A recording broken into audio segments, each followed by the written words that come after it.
বন্ধুরা, হোমিওপ্যাথিতে যারা বিশ্বাস করে বিভিন্ন ধরনের অপপ্যাথি হোমিওপ্যাথি ডাক্তার দ্বারা তারা বারবার প্রতারিত হচ্ছে। এই ভদ্রলোক উনি কয়েকটা সমস্যা নিয়ে আইছে আমার কাছে। তার মুখ থেকেই শুনি কি কি সমস্যা। বলুন কি কি অসুবিধা আপনার?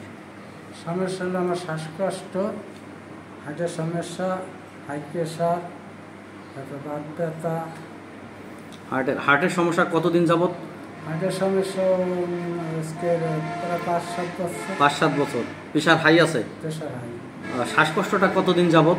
শ্বাসকষ্ট আজকে প্রায় 8-9 বছর। 8 থেকে 9 বছর। আপনি অনেক কষ্ট পাচ্ছেন এর জন্য। হ্যাঁ। আর বর্তমান যে কষ্টটা নিয়েছেন, ব্যথা, হাঁটুর ব্যথা, হাঁটুর উপরে যে মাংসপেশি, মানে থোড়াই ব্যথা, থাই উরুতে ব্যথা, এই তো কথা না? ব্যথাটা অনেক কষ্ট পাচ্ছেন? অনেক কষ্ট পাচ্ছি। ব্যথার ধরনটা কি? ওখানে কি ব্যথাটা মানে খিচে ধরে? কেমন ব্যথাটা? কেমন ব্যথাটা আপনার খাড়াইতে গেলে হ্যাঁ খুব ব্যথা লাগে, আবার বইতে গেলে খুব ব্যথা। আচ্ছা, মনে হয় ওখানে কিছু ঢুকানো আছে, বসতে গেলে গোজ মারার মতো বাদে, এরকম কি মনে হয়? তো সেরকম আপনার বইয়ে যদি খাড়াইতে যাই টানে খাড়াইতে না, অনেক সময় একটু বেহা হয়ে দাঁড়াইতে লাগে, বাঁকা হয়ে। এরপর কিছু সময় দাঁড়ানোর পরে আপনি আস্তে আস্তে হাঁটতে পারেন, এই তো কথা না? আচ্ছা, যাও, যে কারণে কথাগুলো বলছি যে উনি অত্যন্ত কষ্ট নিয়ে আমাদের কাছে আসে। উনি না, শুধুমাত্র প্রতিটা রুগীই আমাদের কাছে অনেক কষ্ট নিয়ে আসে। আমরা রুগীদের শুধু টাকার ইনকামের একটা সোর্স হিসেবে আমরা ব্যবহার করছি। রুগীর কথা, আরোগ্যের কথা আমরা কখনো ভাবছি না। ইনি একটা হোমিওপ্যাথি ডাক্তার দেখাইছে, আমি নাম দেখাবো না। সেখানে দেখা যাচ্ছে যে উনি একসাথে 6টা মেডিসিন ব্যবহার করছে, যেখানে আমি সব নামগুলো বুঝতে পারছি না। তবে মনে হয় না এই 6টা ওষুধের ভিতর কোনো জায়গায় হোমিওপ্যাথির নাম আছে বা কোনো হোমিওপ্যাথি মেডিসিন আছে। জানি না সমাজের বড় ডাক্তার কিভাবে চলছে আর কীভাবেই বা রোগী দেখছে। এখন কথা হলো, এই ডাক্তার এই ভদ্রলোকের কোনো কেস টেকিং নেয়নি, কোনো জীবন বৃত্তান্ত শোনেনি। এখন হোমিওপ্যাথি করতে হলে যদি আমরা হ্যানিম্যানের নিয়ম অনুসরণ করি, সেক্ষেত্রে কেস টেকিং ছাড়া বা জীবন বৃত্তান্ত ছাড়া কোনো ওষুধ দেওয়া মোটেই সম্ভব না। আর হোমিওপ্যাথিতে অনুমানের কোনো স্থান নেই। এখন এই ভদ্রলোকের কাছে 2বার গেছে, ওষুধ খাইছে। এনার কাছ থেকে ওষুধ খেয়ে আপনি কেমন আছেন? ভালো। ওষুধ খেয়ে কি ভালো লাগছে? না, রিঅ্যাকশন করছে। রিঅ্যাকশন করছে? বুক চাপকে ধরতে আছে, মাথা ব্যথা করতে আছে। বুক চেপে ধরছে, মাথা ব্যথা হচ্ছে, মাথা ঘোরাচ্ছে। ঘুরে বলতে এক সাইডে একটু এক সাইডে ব্যথা হচ্ছে। আর এই সাইলেন্সে সাব হাঁটুর ব্যথা কমে না।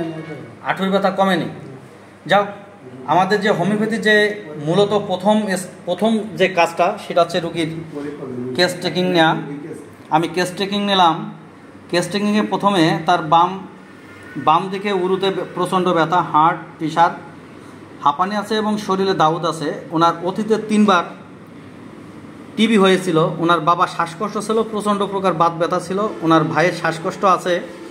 ওনার হাতের ডান দিকে আঙুলে তিল ছিল। উনি উভয় কাতর, ঘাম মোটামুটি আছে, ঘুম স্বাভাবিক আছে। উনি মৃত মানুষ দেখে উঁচু জায়গা থেকে পড়ে যায়, ভয় নেই। ওনার দাউদ হয়েছিল 35 বছর আগে। আমি বারবারই বলছি, আজকের হার্টের সমস্যা, আজকে ব্রেন টিউমার, আজকের বাত ব্যথা, আজকে লিভার সিরোসিস, এর জন্য একমাত্র চর্মরোগ দায়ী। যদি কোনো ব্যক্তি কোনো ডাক্তার যদি কোনো ব্যক্তিকে দাউদের জন্য বা কোনো চর্মরোগের জন্য অয়েন্টমেন্ট বা কোনো ক্যাপসুল দিয়ে রোগ ভালো করে, ট্যাবলেট দিয়ে ভালো করে, ওই রোগী ধীরে ধীরে দুরারোগ্য ব্যাধির দিকে ধাবিত হবে। ওনার ঘন ঘন ঠান্ডা লাগে, ওনার জিহ্বে থলথলে এবং লালা আছে এবং ওনার ঘুমাইলে মুখ থেকে লালা পড়ে। উনি মিষ্টি একদমই পছন্দ করে না এবং টক উনি 1ম শ্রেণীর পছন্দ। ওনার শ্বাসকষ্টটা শীতকালে বাড়ে এবং ব্যথাটা বসতে গেলে, উঠতে গেলে বাড়ে। এখন এই হচ্ছে আমাদের কেস টেকিং। এখন ওনার লক্ষণ সমষ্টি যোগ করে আমাদের মেডিসিনটা নির্বাচন করতে হবে। এখন আমরা যদি এইভাবে হোমিওপ্যাথি করতে থাকি, এভাবে যদি চলতে থাকে, হোমিওপ্যাথি আর কত দূর অগ্রসর হবে? দিন দিন হোমিওপ্যাথির প্রতি মানুষের আস্থা কমেই যাচ্ছে। ওষুধ খাচ্ছে, অনিয়মভাবে ওষুধ খাচ্ছে, যেখানে কোনো ডাক্তার হোমিওপ্যাথির নিয়ম, অর্গাননের নিয়ম বা হ্যানিম্যানের নিয়ম কেউই মানছে না। এখন আমাদের স্যার রবীন বর্মনের কথা মনে পড়ে, উনি বারবার বলে যে আজকাল বাজারে মশলা মুড়ি বিক্রি করা ডাক্তার হয়েছে।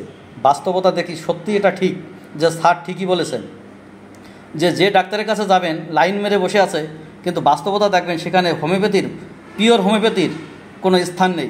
সেখানে মশলা মুড়ি বিক্রি হচ্ছে, মলম ট্যাবলেট দিনের পর দিন খাইয়ে রুগীগুলো ধ্বংস করছে। যেখানে এসপিতে বারবার একটা কথা বলছে যে কোনো রোগকে যদি বারবার উপশম দেওয়া হয় তাহলে ওই রুগী আরোগ্যের বাইরে চলে যায়। আর আমরা সেই কাজটা, সেই ভুলটা সেখানেই করে চলেছি। যে ওষুধ আমার পরিবার ছেলেমেয়ের জন্য ব্যবহার করতে পারবো না বা আমার পরিবারের কাউকে খাওয়াইতে পারবো না, দ্বিধাবোধ হবে, সে ওষুধ কী করে আমরা রুগীদের মাঝে দিই বা রুগীদের খাওয়াই, এটা আসলে বিবেচনার বিষয়, মনুষ্যত্ববোধের অভাব। ভালো থাকবেন, সুস্থ থাকবেন।